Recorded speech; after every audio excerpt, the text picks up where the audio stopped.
According to verse 1 of Proverbs chapter 21, these are the words of King Lemuel. We don't really know who King Lemuel was. We don't really know anything about him historically. There are many who believe that King Lemuel is the name that Bathsheba called Solomon. So if that's true, then these are the words of King Solomon. Regardless of whether it is King Solomon or another king by the name of King Lemuel, these are the words of a son for his mother.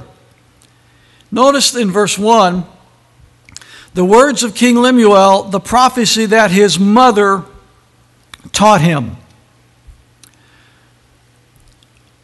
What did the king's mother teach him? I was thinking as I was preparing my heart for this message of my own mother. And for those of you who still have a mother here, to wish a happy Mother's Day too. I trust you do not take that opportunity for granted, because there will come a time when your mother will not be here and you will not be able to pick up a phone and call her, or you will not be able to take her out to dinner, or you'll not be able to personally greet her. And at that time, you'll recognize and you'll realize just how quickly time passes, and how that we should never take the relationships that God gives us for granted. I miss my parents deeply, and as time goes by, time does not change that. They say that time heals wounds, and that may be true to a point. But I can tell you that I miss my parents as much today as I did the day I buried them.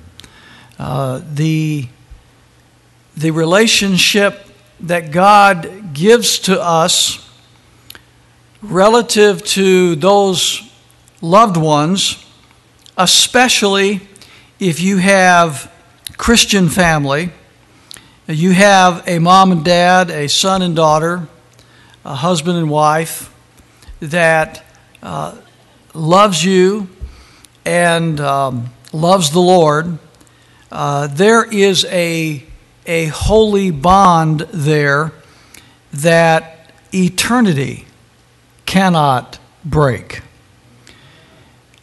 I was thinking of the lessons that my mother had taught me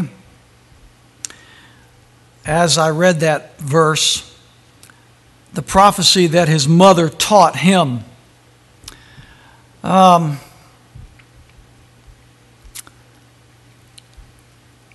are several things that I appreciate about my mother. I appreciate the fact that as I was growing up, she never put her secular career above motherhood. In a day and age in which it seems to be popular for women to make their children and their families a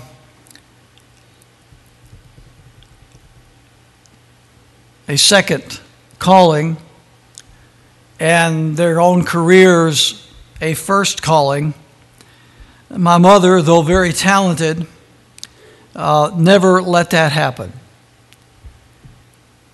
My mother was a professional seamstress, and she was a professional bookkeeper. She could do either of those jobs extremely well.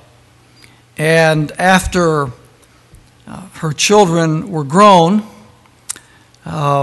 she full-time served in those capacities, and she did so exceptionally.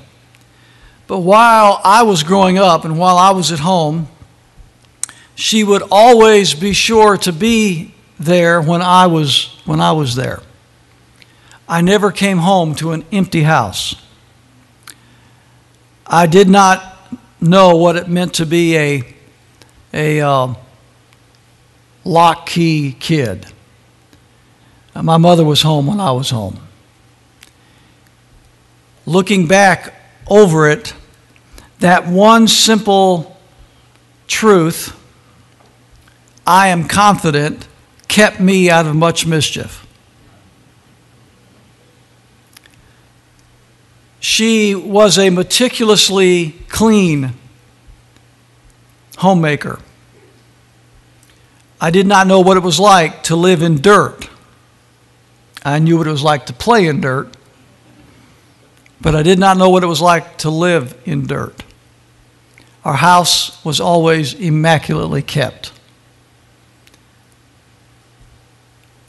My mother knew how to cook.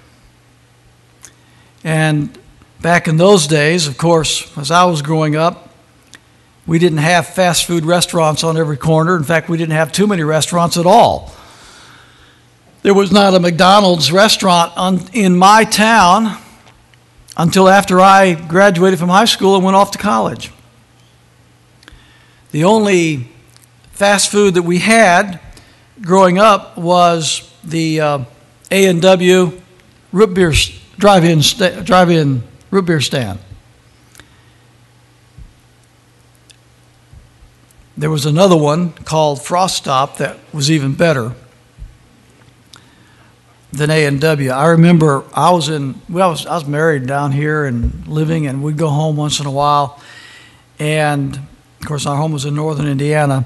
And about the time I'd get to Indianapolis, I would start salivating for a Frost Stop hamburger. It was by far the greatest hamburger that has ever been made in the history of the world. And for 150 miles or so, I would salivate over the prospect of driving into Frost Stop and getting a hamburger and root beer. And I remember that one day when I hit town and I drove into where the Frost Stop was, and to my shock and chagrin, there was now a Burger King. I have hated Burger King ever since. I will never forgive Burger King.